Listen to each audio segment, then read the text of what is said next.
Bom dia, boa tarde, boa noite ou boa madrugada. Aqui quem fala é Rafael Silva, pastor e também terapeuta.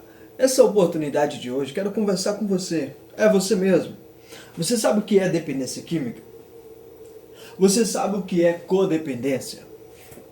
Você vive em busca de um sentido na vida, mas infelizmente você conhece alguém que você muito ama, que você é muito próximo, que você gosta tanto dessa pessoa, mas infelizmente essa pessoa está cada vez mais se afundando no mundo das drogas. Então, se você vive esse lema, está vivendo essa história, infelizmente você está passando por essa fase na sua vida, você está no lugar certo. Você está no lugar certo. Não, você não entendeu, eu vou te dizer de novo. Você está no lugar certo. Eu, Rafael Silva, sou ex-dependente químico. No mundo das drogas, aprendi muitas coisas. Sofri bastante, senti muitas dores. Passei por diversas dificuldades na vida. Hoje estou aqui nessa oportunidade, compartilhando com você um pouco da experiência, da minha vivência no submundo das drogas. Mas eu não vim aqui enfatizar uma história para você se emocionar e você se desesperar. Não. E também não vim trazer promessas para você dizer, não, mas a tua vida vai mudar, a tua vida vai fazer isso, vai fazer aquilo. Não, não, não, não. Peraí. Quem sou eu para fazer uma coisa como essa? Mas algumas coisas funcionam. Algumas ferramentas colocando em prática, elas funcionam. Ela nos proporciona uma vida melhor. Ela nos proporciona uma habilidade de lidar com os problemas de uma forma benéfica. Exatamente. E isso eu tenho que aprender a ter amor inteligente. Então aqui nos estúdios da RH Espaço Terapêutico Online Limitada, eu, presidente desse empreendedorismo ou dessa empresa pequena em tamanho, grande em aspecto, não sei. Não vim aqui falar da empresa. Essa empresa ela foi desenvolvida para poder te auxiliar, para dar continuidade num dia após o outro, sem o uso de qualquer substância química. Você acha que é bobagem? Você acha que eu nunca usei nenhum tipo de droga? Você acha que eu nunca passei nenhuma dificuldade na vida? Então vamos lá, vou voltar um pouco atrás, vou voltar a fita aqui. Voltar um pouco a fita da vida real. Vou voltar um pouco.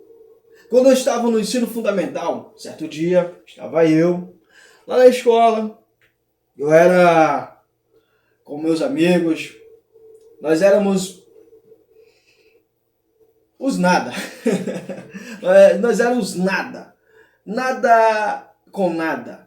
Nada de estudar, nada de ser os melhores alunos, nada de ser o garanhão, nada de nada. Nada de ser os melhores atletas, nada de nada. Simplesmente nós andávamos num grupo e pronto. Mas tinha aqueles que era o parantipampam da turma. Mas eu não vou falar deles, porque a história é minha. Eu quero falar da minha pessoa, do eu Rafael. Exatamente. Então, estava lá nesse dia, na escola, uma garota a qual estudava conosco, bonita, não vou revelar o nome dela, vai ficar um mistério para você. Bonita. Quem não gostaria de namorar com ela naquela época na escola? Não sei os dias atuais como ela se encontra, mas ela era muito linda. E aí, ela conversando comigo, nós conversando, pá, conversa vai, conversa vem. E de repente, eu comecei a me encantar por aquela garota.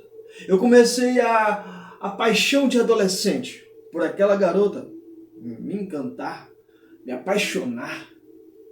E naquela época eu era um cara que gostava muito, aprendi muito com a minha mãe, com a minha tia, com minhas tias, na realidade, gostar de poemas. E eu gostava muito das frases bonitas. Eu pegava, roubava, naquela época eu furtava ali as revistas que a minha tia, opa, caguetei que ela vai brigar comigo. Eu furtava as revistas da minha tia que ela comprava, que tinha poemas, umas frases muito lindas, e eu furtava e escrevia. E achava muito bacana. E aí eu peguei, pá, escrevi uma carta para essa garota. Tá? Escrevi alguns pensamentos que não eram meu, mas era como se eu estivesse escrevendo de mim mesmo, porque eu estava sentindo aquilo por ela naquele momento. Eu estava encantado por aquela garota naquele momento. Eu estava sabe quando você está, aquela paixão, nossa, aquela pessoa tão maravilhosa que você não consegue pensar em outra coisa, só naquela pessoa. Todo o teu mundo gira em torno daquela pessoa. E aí, beleza, escrevi papapá, mas minha letra era feia. É feia ainda. Mas agora já está melhor. Hoje já dá para dizer letra de doutor, letra de médico. Naquela época nem tanto. Para nós lá, não.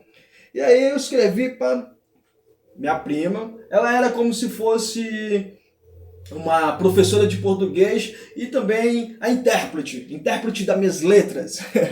E a minha prima foi lá e falei com a minha prima, falei, passa limpa pra mim, por favor, e tal. Aí ela foi, passou a limpo, bacana. Levei no outro dia todo pra escola, passei um perfume, furtei o perfume da minha mãe, fui lá e ó, todo pam, todo sorrisinho pá, aqui, e fui pra escola.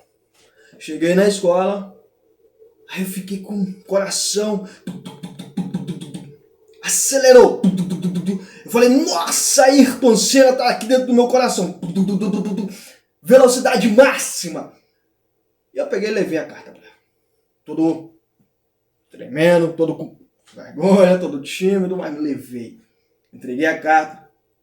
E era na véspera dos Dias dos Namorados. E o incrível, nessa escola que eu estudava, Santo Antônio, não vou revelar o nome da escola, Santo Antônio, ali na cidade de Paragominas, tá? E aí, todo ano, nos Dias do Namorado, a diretora, os gestores da instituição, eles liberavam para colocar uma caixa amplificada, alguém responsável, colocar músicas românticas, né? Ali para os adolescentes, os pré-adolescentes, ouvirem e também poder, tinha uma caixinha, colocar carta para a pessoa amada, e ali uma frase, alguém sempre ia lá e lia, bacana.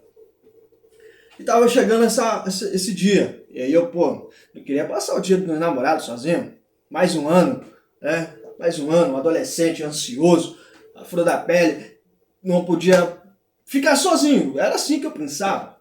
Beleza, peguei a carta e fiquei pensando, poxa, andar com ela de mão dada, todo mundo vai me ver de mão dada com ela, e aquela coisa toda, e tudo, pam. E aí, Rafael, beleza, e aí, Rafael, opa, rapaz, Rafael tá mais, ó, e tal. E aí, de repente, eu vejo um grupo de pessoas, eu fiquei assim pensando, caramba, o que tá acontecendo? E lá estava ela no centro do grupo de pessoas, e todos rindo. E aí ela olha para mim, ela está compartilhando com os amigos que ela está apaixonada por mim. Ah, sim. E aí todos começam a olhar para mim também e começam a rir. Oxe, peraí, por que todo mundo está rindo? Por que está todo mundo rindo? Aí ela vem pro meu rumo, na minha direção. Quando ela chega perto de mim, ela pega a carta, coloca na mão e diz assim. Primeiro começa a rir, eu acho nem sem entender. Ó, o Rafael, se besta, ele escreveu uma carta de amor pra mim, acha que eu quero namorar com ele, olha. Tu acha que eu vou namorar contigo, rapaz? Aqui, ó. Tá vendo? Rafael pensando que quer namorar com ele, um amigo. Tava próximo também de mim. E aquela alegria que eu estava sentindo antes e aquela ansiedade veio numa frustração, uma decepção de não obter aquilo que eu queria. Tudo que eu queria naquele exato momento era não estar ali. Não estar perto daquelas pessoas, não estar perto daqueles colegas, não estar perto de ninguém. Eu queria que todo mundo explodisse, sumisse. Eu queria que todo mundo, sei lá, morresse, mas sumisse. Eu não queria estar ali. Não depois de ouvir o que eu ouvi. Aquilo desabou, como se fosse uma rocha caindo em cima de uma formiga. Pau! Explodiu. Explodiu meu mundo. E aí eu me lembro que esse amigo chegou e disse: larga de ser besta. O cara pelo menos escreveu uma carta pra ti, em vez de tu tá aí zombando o cara, você deveria agradecer. E esse rapaz que chegou e falou isso era considerado o pior aluno da nossa classe. Era aquele pai de família dentro da sala de aula, mas era o cara que já tinha mais consciência das coisas. E aquele tipo de atitude que ela teve com a minha pessoa foi um tipo de atitude que me humilhou, me colocou para baixo, me fez entrar num isolamento de mim mesmo, da minha existência, de tudo que eu poderia alcançar naquele exato momento. Aquilo doía. Olhar para as pessoas zombarem de mim, mangarem de mim. Eu já tenho uma deficiência física de uma situação que ocorreu com uma enfermeira. Depois eu vou contar sobre essa situação. Agora para você entender, para você dizer se eu não usei droga ou não. Às vezes as pessoas pensam, mas usou droga porque quis. Usou droga porque não tem o que fazer. Usou droga porque é um sem vergonha. Usou droga por causa disso, aquilo outro e tal. Pá, um monte de coisas, críticas. Hoje pela manhã eu amanheci lendo, eu gosto de ler. Eu não amo ler, mas eu gosto de ler por causa que eu gosto de ter conhecimento. Então eu gosto de ler por causa disso. Não porque eu gosto de ler, mas eu leio. Então, ok. E aí uma frase. Às vezes o sonho até existe, mas a força se perde diante de tantas críticas. Para realizar, ela se perde. E você se pergunta, mas o que isso tem a ver, o que está relacionado? Porque o meu sonho naquele momento era de namorar com aquela garota. E o resultado que eu obtive foram as críticas, a humilhação. Uns vão dizer, mas é bola pra frente, mano, levantar a cabeça e seguir em frente. É fácil dizer quando você está de fora. Agora, quando você está ali, sendo o personagem principal da crítica, da humilhação, da decepção, isso muda. Muda a perspectiva de ver as coisas. Isso tudo muda. Então aquele rapaz, aquele meu amigo, que agora umas pessoas ao ver esse vídeo vão dizer que não é meu amigo, que não foi meu amigo, que não foi isso, não foi aquilo. Preste atenção. Ele se retirou e eu fui com ele. Eu falei, vou colar no cara. Por quê? Vou ficar perto do cara. Por quê? Porque ele foi o único que me defendeu. De todos os grupos, do grupo de pessoas que eu andava, foi o único que me defendeu. E, um detalhe, uns dias antes a gente tinha brigado. Brigado mesmo. Só não fomos no soco, no mano a mano, porque eu corri. Porque eu corri. Mas nós brigamos. Foi feito. A briga, a discussão. E foi o único que me defendeu. Aqueles que batiam no meu ombro, pá. Todos ficaram zombando de mim. Outros ficaram rindo. Aquela coisa, esconderam. Mas foi o único. E aí eu peguei e fui com ele. Quando terminou a aula, antes de terminar a aula, ele matou a aula. E aí eu peguei e fui com ele. E na minha ida nós fomos para um local e tinha outros rapazes lá. Lá eles bolaram lá um conhecido a maconha. Louca, louca, louca. E aí, no grupo, aí vai passando. Chegou na minha vez. Falei, tô nem aí. Quero que se exploda. Já tô mesmo rodado. Fumei.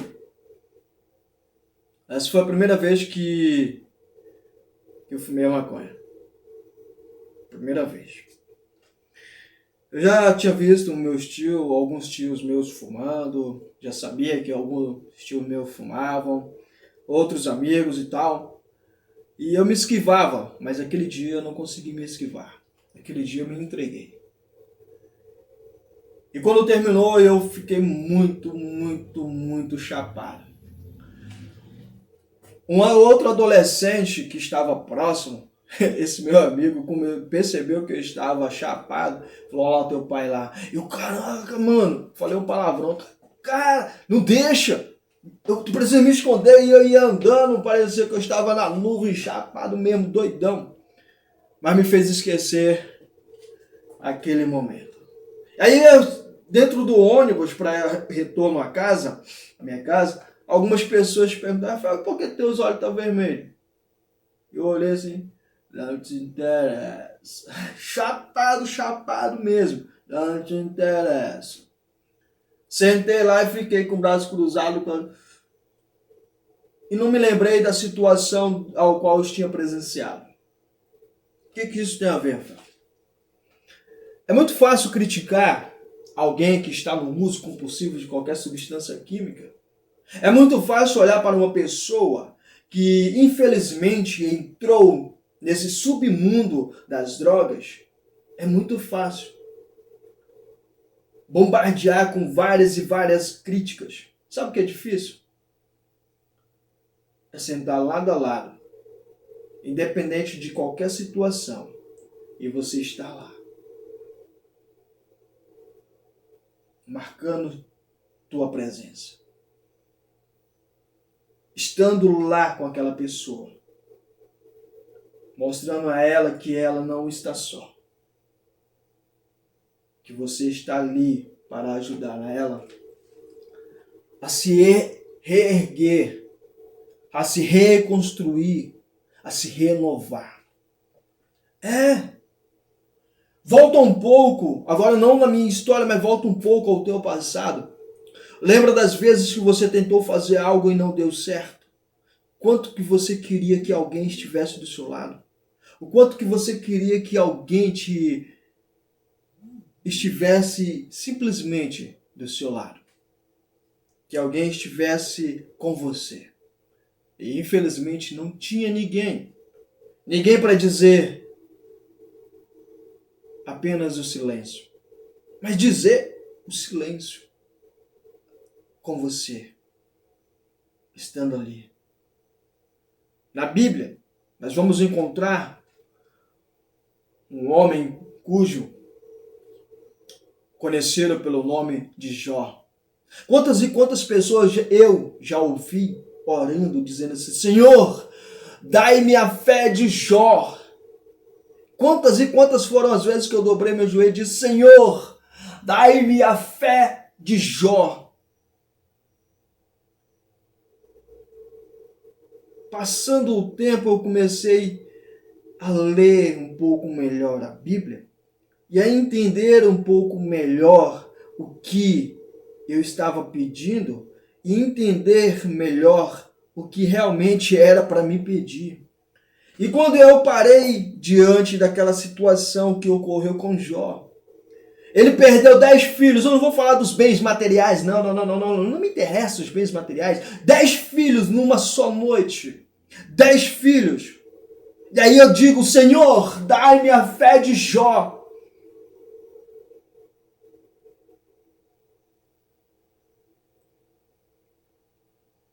Eu não conheço meu irmão mais velho, Fernandinho, até hoje isso dói.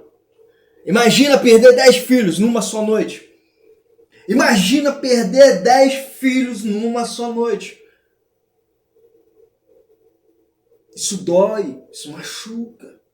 E aí, querendo me engrandecer diante da presença de Deus, dai-me a fé de Jó. Tô falando de mim, não tô falando de você não, tô falando de mim. Dai-me a fé de Jó. Peraí. Aí eu imagino Deus lá de cima olhando pra mim. Peraí, meu filho, ei, calma aí, cala a boca aí, rapaz. Escuta aí. Tu suporta perder 10 filhos numa só noite? Tu ainda suporta, além de perder os 10 filhos, perder a própria esposa, ao qual era mãe de seus filhos, porque ela era para estar do teu lado? Infelizmente não ficou. Ei, tu suporta? Tu vai suportar passar por uma enfermidade ao qual você vai ter que pegar um caco de teia para se coçar? Está na hora de você parar de ficar pedindo o que é dos outros e pedir o que é seu. Aí, para e pensa. Eu queria namorar com aquela jovem, com aquela adolescente. Eu queria ter ela em meus braços. Eu queria poder caminhar com ela. Eu queria poder dizer a ela, eu te amo. Eu queria poder pegar na mão dela e passear com ela. Isso era o que eu queria. Mas eu não parei para pensar no que ela queria. Eu não parei para ouvir no silêncio o querer dela. Tempos depois se passou.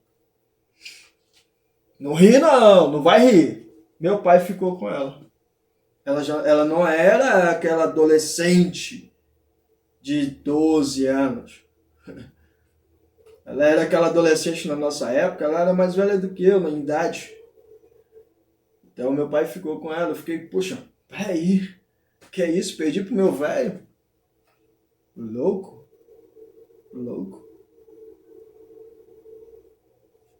Louco mesmo. E meu pai não ficou só com ela, ficou com a irmã dela também, cujo tem até uma filha.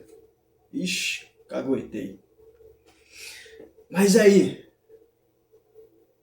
às vezes nós queremos pensar nas coisas que acontecem.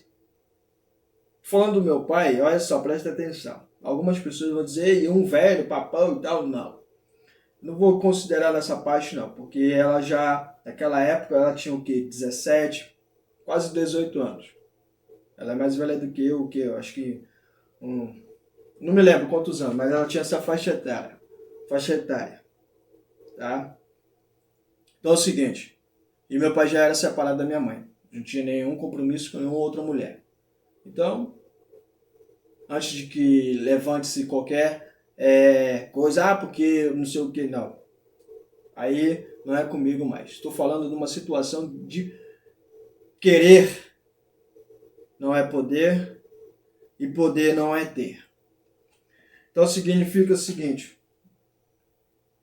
quantas e quantas foram as vezes que eu fiz isso? Voltando ainda, continuando ainda na história de Jó. O cara perdeu 10 filhos numa só noite. No dia seguinte perde a esposa. Não que a esposa morreu, mas quando ela veio até ele, ainda adoraste Deus? Ainda é devoto a esse Deus? Ainda acredita nesse Deus? Ela estava frustrada. Ela tinha acabado de perder 10 filhos. Não significa que a reação dela tinha que ser igual ao de Jó. Isso no meu ponto de vista. Claro que não. Quantas e quantas foram as vezes que eu presenciei, infelizmente, mães perderem seus filhos no mundo das drogas? Não só que ele entrou no mundo das drogas, mas que foi assassinado, que morreram. Perderam-se ali aquelas pessoas amadas.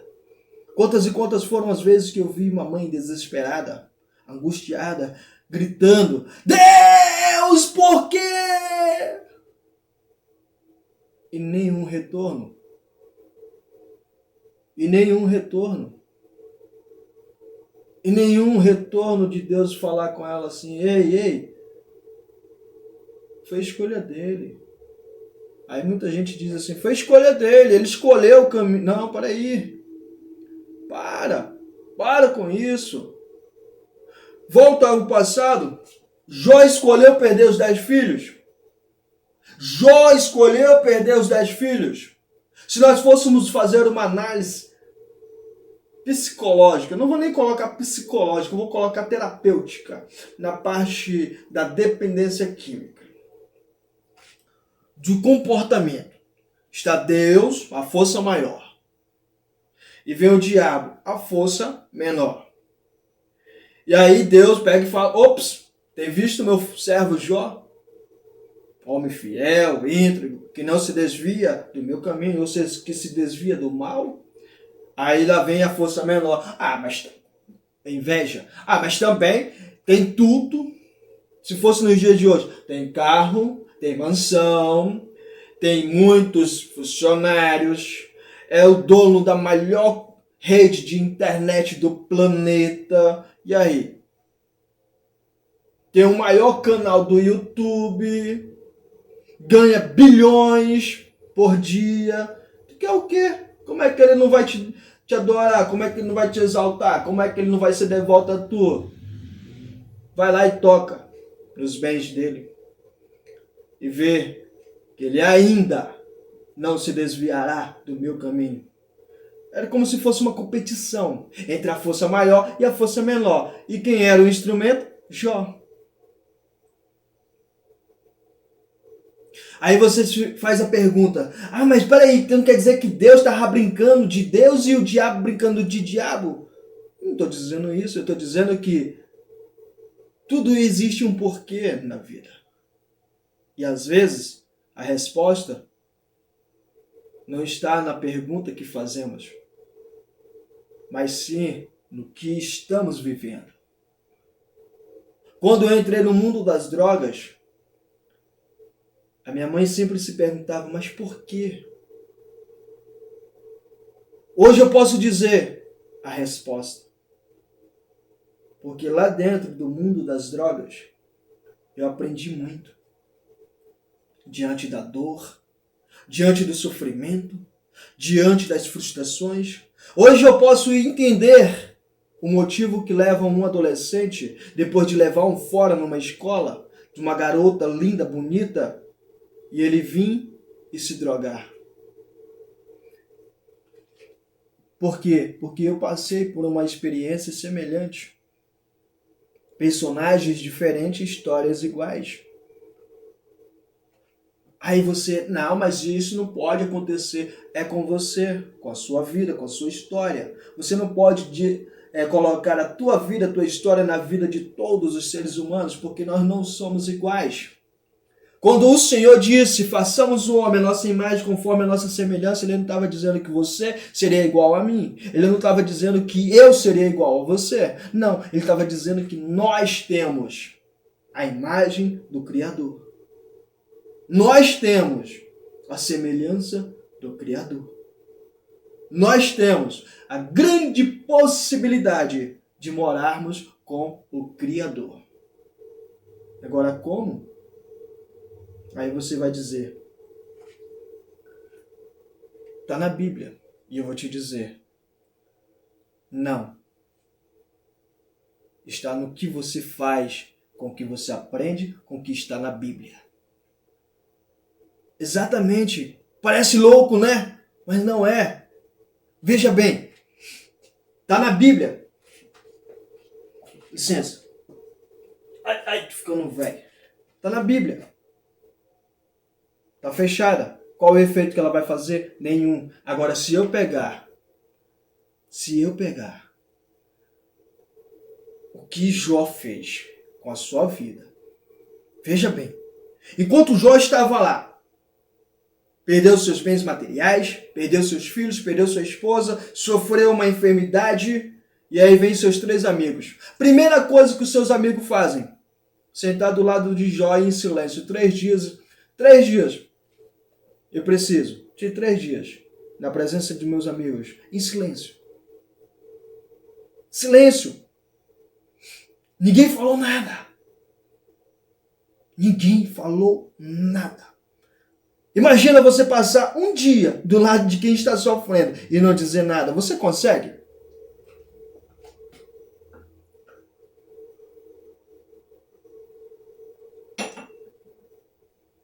É isso que muitas das vezes acontece na sua vida e na minha vida.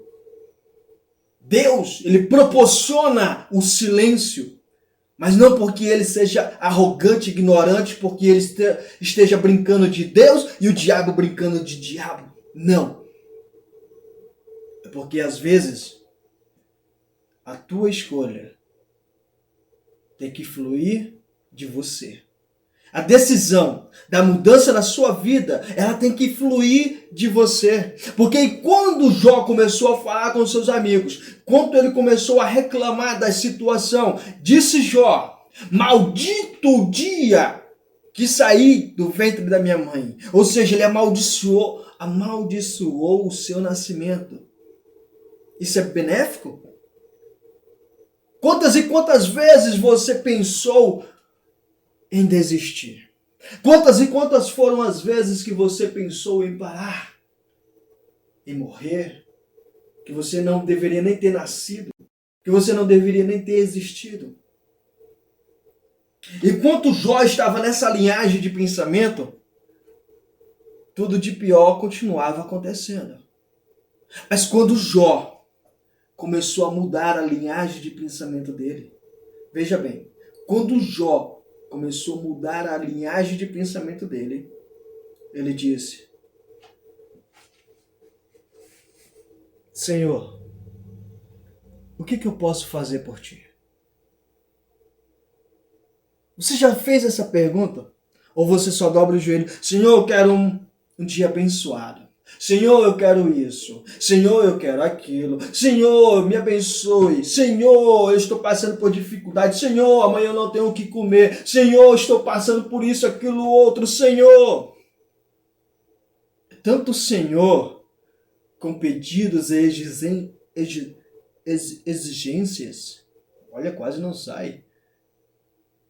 Que pouco paramos para poder dizer ao nosso Criador: o que eu posso fazer para ti? No que eu posso ser útil aqui na terra para ti, Senhor? E quando eu comecei a entender esses aspectos, eu comecei a me observar. E aí eu comecei a me perguntar: por que eu estou usando drogas? Quantas e quantas vezes antes de usar qualquer substância química que eu usei durante anos, às vezes eu dobrava o meu joelho com a própria substância química na mão e dizia: Senhor, me liberte disso. Senhor, estou cansado, já estou desesperado, sofrendo. Eu não quero mais sofrer, Senhor. Eu já perdi tudo. Então deixa eu ter uma overdose aqui, me mata, faça isso, aquilo, outro. Foram várias. E aí eu comecei a parar de fazer isso. E comecei a dizer assim: tem um motivo. Eu estou usando droga porque tem um motivo. Tem alguma coisa que eu preciso aprender aqui. Eu estou passando por essa enfermidade. Adicção. Dependência química. Porque tem alguma coisa que eu preciso aprender. E aí eu comecei: Senhor, o que eu posso fazer por ti aqui na terra? Aí uns vão dizer: é clichê. Clichê? Não, não é clichê. Não é clichê. É realidade. Você está aqui na terra porque tem um motivo. Então, quando você olhar para o seu filho, lembre-se que se ele hoje estiver no uso de qualquer substância química, lembre-se de Jó. Lembre-se de Jó.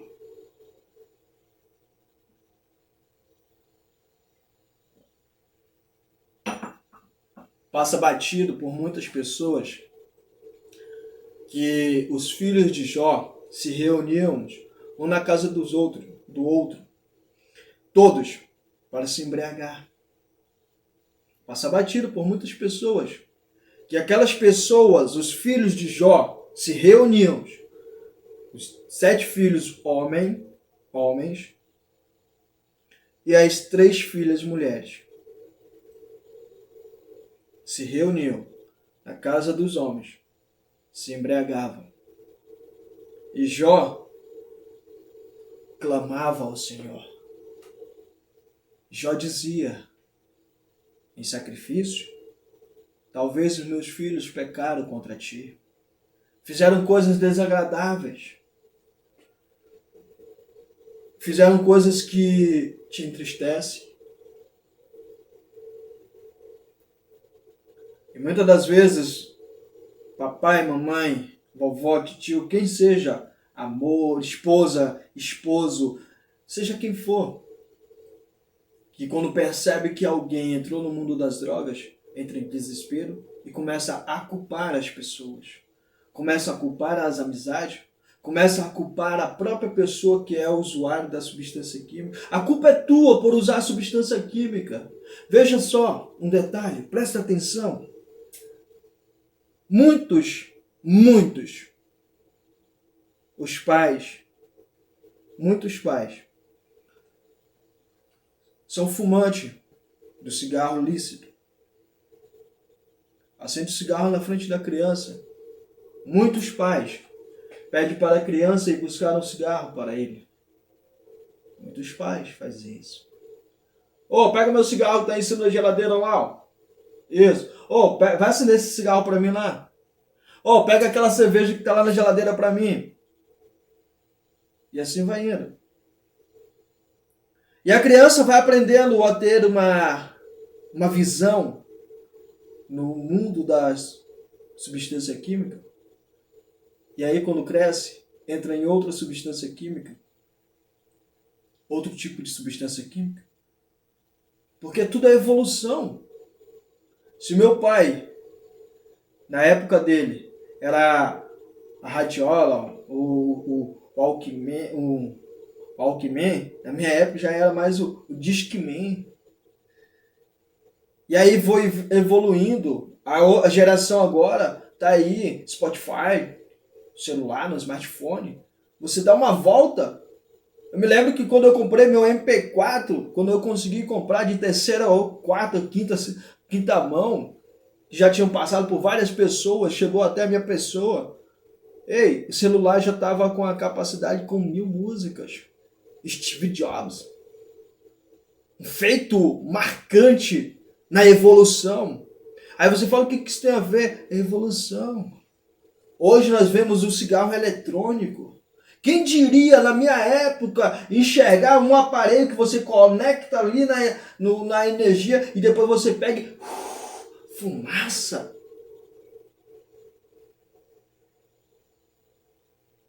Tudo vai evoluindo. Então, muito cuidado quando você começar simplesmente com as críticas, com as acusações. É fácil. Você apontar o dedo. Aí Jesus Cristo nos proporciona no Novo Testamento que você se preocupa em tirar o cisco dos olhos do teu irmão, mas não se preocupa com a trave que está no teu. É fácil olhar para uma pessoa que está lá no uso compulsivo de substância química e dizer: tu não quer prestar. Mas é difícil você sentar do lado dessa pessoa, ficar em silêncio, mostrar a tua presença, marcar a tua presença para aquela pessoa, para ela ganhar, para você ganhar a confiança dela, ou ela ganhar a tua confiança e ambos compartilharem. E aos poucos aquela pessoa começar a compartilhar com você o que está machucando, o que está por dentro, corroendo, destruindo. Porque lembra do episódio que eu falei para você? Quando eu fumei a maconha pela primeira vez? Exatamente. Eu levei um fora, de uma forma humilhante. Eu já tinha levado vários, mas aquele foi Aquele foi humilhante demais. E fora as outras coisas que tinha passado em casa. Situações. Fora o que eu tinha sofrido quando eu tinha de 8 a 9 anos. Fora o que ocorreu comigo quando eu ainda era uma criança indefesa, um bebezinho. Uma enfermeira aplicou uma injeção de forma errada, que isso me custou muito. Até os dias de hoje eu não consigo andar de forma coerente, eu ando mancando. E aí vai se acumulando as situações. E tudo isso, e muitas vezes, fizeram com que eu viesse chorar, sem ninguém ver uma lágrima. De estar no meio de um grupo de pessoas, e como se eu não estivesse em lugar nenhum. É fácil olhar para as pessoas e dizerem, está usando droga porque quer. Falta de Deus. Eu ia para todas as igrejas da minha região, do meu bairro. Estavam todos os cultos, errando ou não errando, pecando ou não pecando, fazendo o errado ou não fazendo o errado, eu estava lá. Sentava no grupo de adolescentes, estava na igreja, ouvindo a palavra, aprendendo uma nova conduta. Mas doía, machucava, destruía. E tudo que eu não ouvia era como lidar com aquele problema, com aquela dor, com aquilo que me corroía, me destruía por dentro. E aí, chega para um adolescente e pergunta, por que você está usando droga? Talvez ele vai dizer, porque eu quero. Porque é bacana, é gostoso. Porque é top. Porque me faz dançar, faz eu ficar doidão. Talvez você vá ouvir um monte de respostas como essa. Mas se você for inteligente, se você usar o amor inteligente, você vai chegar perto desse adolescente e vai só sentar e não vai falar nada. Não vai falar nada. Sabe por quê? Porque ele vai dizer tudo o que você precisa ouvir no silêncio. Já ouviu aquele hino? No silêncio, Deus está trabalhando por você, da Rose Nascimento, se não me falha a memória. No silêncio, Deus está trabalhando por você. O silêncio de Deus. Você não é Deus, mas você é um representante dele aqui na Terra. Quer criticar? Critique. Quer zombar? Zombe. Quer humilhar? Humilhe. Mas nunca venha dizer, fazendo todas essas coisas, dizer para a pessoa a qual precisa de você que você está dando o seu melhor. Porque você não está. O teu melhor é em estar presente. O teu melhor é em ouvir o que ele não quer dizer, por medo de dizer e de como será ouvido. Muitas das vezes, a pessoa tenta falar. E sabe o que ela ouve? Críticas. Eu te falei que fulano não presta. Eu te falei.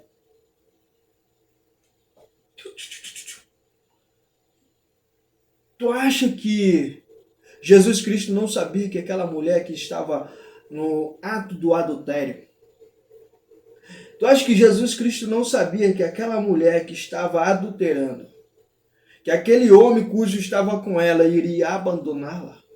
Tu acha que Jesus Cristo não sabia que ela iria passar pelo que ela passou e chegar até a presença dele?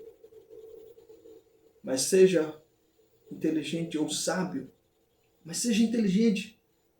Um amor inteligente. Jesus Cristo estava sentado escrevendo no chão, chegou os capangas do diabo, aqueles sacerdotes, aqueles homens, anciões, chegaram todos pegaram a mulher no ato do adultério, mas deixaram o homem livre, porque eles são orgulhosos e invejosos. Isso é um monte de seriedade de coisas negativas.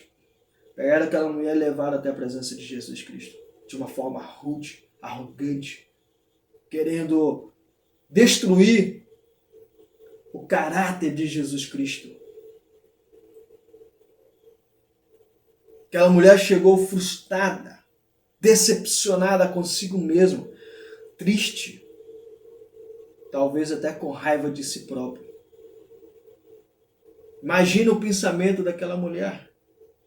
Imagina o que aquela mulher não estava vivendo naquele exato momento. E Jesus Cristo fez o quê? Silêncio. Ele ouviu a acusação e ele fez silêncio. Quer ajudar alguém que está no uso compulsivo de qualquer substância química? Ouça aquilo que ele não vai te dizer em palavras, mas sim em atitudes. Ouça o que ele está demonstrando para você. Seja paciente. Seja manso. Aprenda. Vai existir momentos que você vai ter que falar algumas coisas? Vai. É por isso que existe tempo para tudo. Todo tipo de propósito aqui na Terra existe tempo. Tempo. Tempo. Então, valorize. Porque de um sopro viemos a existir. Porque se não fosse aquele primeiro sopro, no primeiro homem, hoje você não estaria aí. E nem eu. Valorize cada instante, cada segundo, cada momento. E nunca diga para você mesmo que você perdeu. E se disser, tente reconhecer as conquistas que você já teve na sua vida. As pessoas que não te conhecem, não conhecem a tua história, não sabem nada de você, elas vão te criticar, vão te julgar, vão falar que você é isso, aquilo, outro, que você quer méritos, que você quer isso, que você quer aquilo. Exploda a opinião que não te faz crescer. Exploda todo tipo de opinião que te destrói. Não deixa essas opiniões formarem o teu caráter. Não deixa. Não deixa. Aqui vou finalizar. Aqui vou finalizar. E vamos estar de novo, e de novo, e de novo, em vários outros vídeos. Enquanto aqui existir nessa terra. Enquanto eu aqui estiver. Enquanto eu estiver praticando o que está funcionando para viver um dia após o outro, sem o uso de qualquer substância química, estarei presente. A não ser se me bloquearem, cortarem minha internet, ou se eu morrer. Mas, enquanto estiver aqui, vamos compartilhar. Que Deus abençoe sua vida, sua história. Nunca esqueça. Frustrações vão existir. Motivos para você usar drogas vão existir. Mas pare e pense nas consequências. Depois, nos próximos, eu vou falar um pouco das consequências também. Tá? Tá? Que Deus abençoe sua vida, sua história, toda a sua família. E nunca perca a esperança. E se perder, procure e ache. Não só procure, ache também. Tchau, tchau.